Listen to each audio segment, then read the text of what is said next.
I think that this is very important to point out why we're seeing these kind of waves of immigrants or people trying to immigrate or illegally cross, think they'll just get in and then be forgotten and be part of the shadow community in the United States. People who never have real legal status. But again, you scratch your head and say, this is not Central America. This is not Mexico. This is not. They're not South Americans either. But they were already in one different spot. We don't know how long, but we do know is it is a serious crisis. It puts so much strain on law enforcement, the federal and the state and local level. Let's go to Heidi in Texas on line 3. Hey Heidi, welcome to Secular. You're on the air. Hi there. I just want to preface my statement that I'm for Matthew 25 for helping the poor, Sure. feeding them, clothing them on a temporary basis. The church should be ministering to them, but also telling them to do it the right way. And the right way is to go back. Okay? The solution, in my opinion, I live here in Texas, I've been an activist for 29 years, is a mandatory E-Verify coupled with probably a 15 to 20-year moratorium.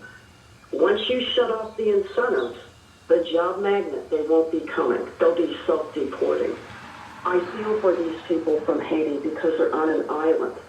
The others that come in here that apply for asylum, 97% of them are not asylees. They're economic migrants. They're gaming the system, and it's got to stop. And So as far as Haiti go, I don't know what happened to the radio, but as far as the Haitians go, we're listening to Jay Sekulow, lawyer, and what we're paying attention to is what is the attitude towards these Haitians that everyone knows they need asylum. The lady pointed out working migrants, asylum for the ones that are really in disaster. Let's see what he said. Migrants. They love cheap labor, but it goes beyond that. It goes to the tech world. It goes to Silicon Valley. It goes to New York City because they are looking for a relatively cheap supply of nannies and caretakers and housekeepers, and the list goes on. And so I think at the end of the day, part of the problem is that the interests of elites in the United States are not aligned with American interests. The elites, they look for a global economy, a global world where labor can come in fairly cheaply, relieve them of the burden of taking care of their own children while they go out and make millions of dollars. Now we see that the wealthy is definitely for the cheap labor. The oppression comes when you have people already here can't find jobs, or they refuse to hire or train, especially people that are looking for work, and they want to save that dollar. Now, the law of scarcity and the law through the law of scarcity, for cheap labor, the value goes up.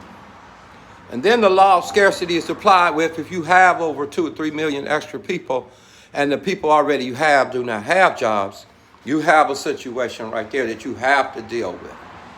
So look for more inflation, look for more higher rents, and that's just the way it goes. As far as Haiti go, we had said a long time ago, they sent back 15 planes, caught them at the border, and that was months and months and months ago.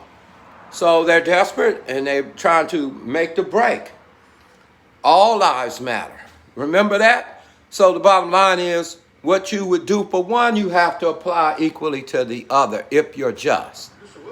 I noticed they're talking about this, and I don't know if they got solutions or not. The amount of illegal border crossings going on. So they're dealing with maybe 15,000 right here, Fan, but a month they're dealing with 200,000.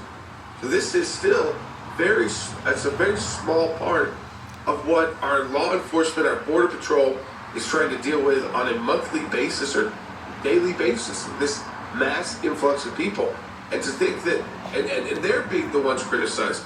They're being compared to slave owners and Nazis. You've got all the ingredients, Jordan, for right, which doesn't matter what they're being compared to. The ones that's out there trying to keep them out.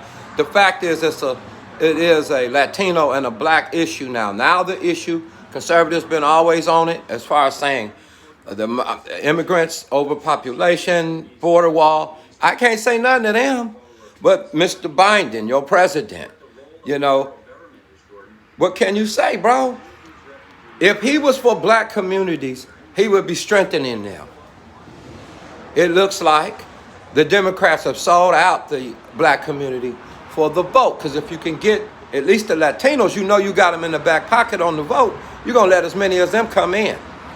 But now you're going to see big headlines, deportation of the Haitian people. And the question is, don't you think they're going to vote Democratic too? Very, very hard to keep up with this thing, bro. But the oppression and the cry of the poor is coming to the gates of America. But Jordan, we're not going to be able to offer a better life for those who are seeking it if we don't have policies that allow us to control our border and to continue to be economically attractive. They both are appropriate. Thanks to the rich. They're going to hire the lowest than all. And the proper role of government. Well, I want to take your phone calls to 1-800-684-31. Okay, so now the calls will come in, et cetera, et cetera. They're going to flood. But the bottom line is, y'all, I'll give y'all the last word on Haiti, man. God bless you, Jeremiah 23 and Hood.